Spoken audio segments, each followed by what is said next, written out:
Hey everybody, welcome to Fantasy Football Live. I'm TJ Jefferson here with my man from Cleveland, Ohio, Nate the Great Zagora, the fantasy consultant. What we want to do is get you ready for week 3 by going over the waiver wires and looking at some guys that you definitely need to pick up to make your team successful for this week and the weeks to come. Nathan, who are you looking at in the waiver wire this week? Well, we're going to start off at the quarterback position, and we're going to look at David Garrard of the Jacksonville Jaguars. Started off slow in week 1 against Indianapolis.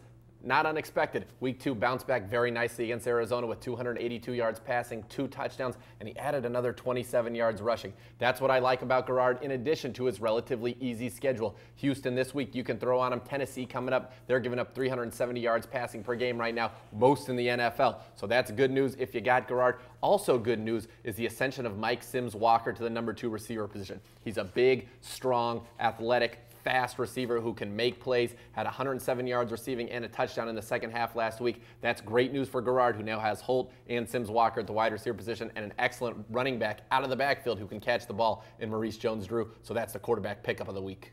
Fantastic. Now, we want to move on to running backs. What guys are you looking at this week? Well, in some leagues, Willis McGahee, he's still on the waiver wire. If he is in your league, go get him. Stop listening to this. Go get him right now on your teams. If not, perhaps Tim Hightower is available. Hightower looking like the featured back in Arizona after Beanie Wells fumbled twice on 7 carries against the Jags. Hightower had 15 carries for 72 yards and a touchdown in that game. Now they face an Indianapolis Colts defense that's allowed 176 yards per game on the ground, along with 3 rushing touchdowns. They're going to be beaten up after that physical Monday night game. They have the short week. Look for Arizona to come out and punch them in the mouth. And now a quick little sleeper. You're going to say, thanks, consultant, later. Linnell Hamilton could get the start this week for the Saints at running back. If he does, you want to grab him. Mike Bell might be out with injury. They don't think Pierre Thomas is ready. So Linnell Hamilton could be a sneaky little start this week against the Buffalo Bills.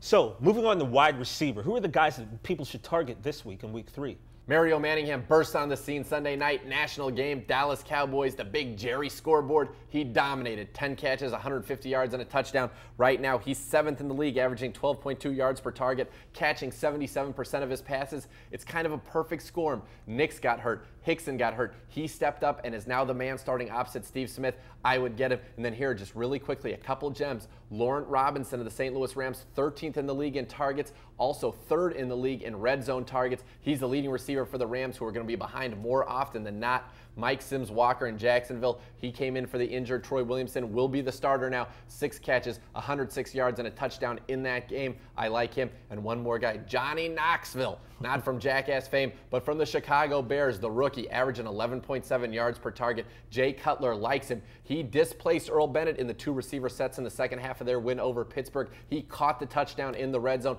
Cutler's going to go his way a lot, 70 yards and a touchdown last week. He's got a lot of upside in that offense.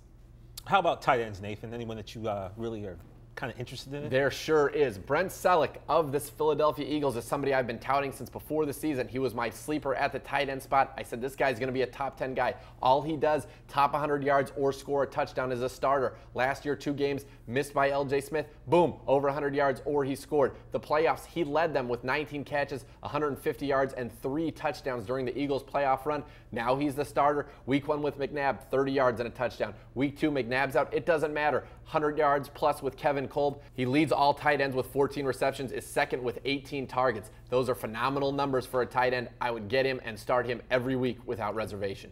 Week 3, the pickings are going to be a little slim at defense, but there's got to be someone out there, some unit that you really are high on. There is an excellent team out there. I mentioned the Denver Broncos in the stardom this week. You can grab them, but if you can't get the Broncos, take a look at the San Francisco 49ers. Really shouldn't be a surprise that they're good at defense this year. Mike Singletary, the head coach, has them playing smash mouth football. They're 7th in total defense and 4th in points scored, allowing just 13 points a game.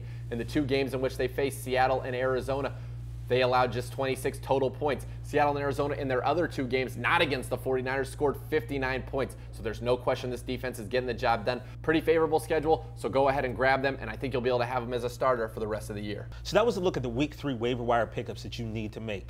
For Nathan Zagora, the fantasy consultant, I'm TJ Jefferson. We'll see you next week, Fantasy Football Live.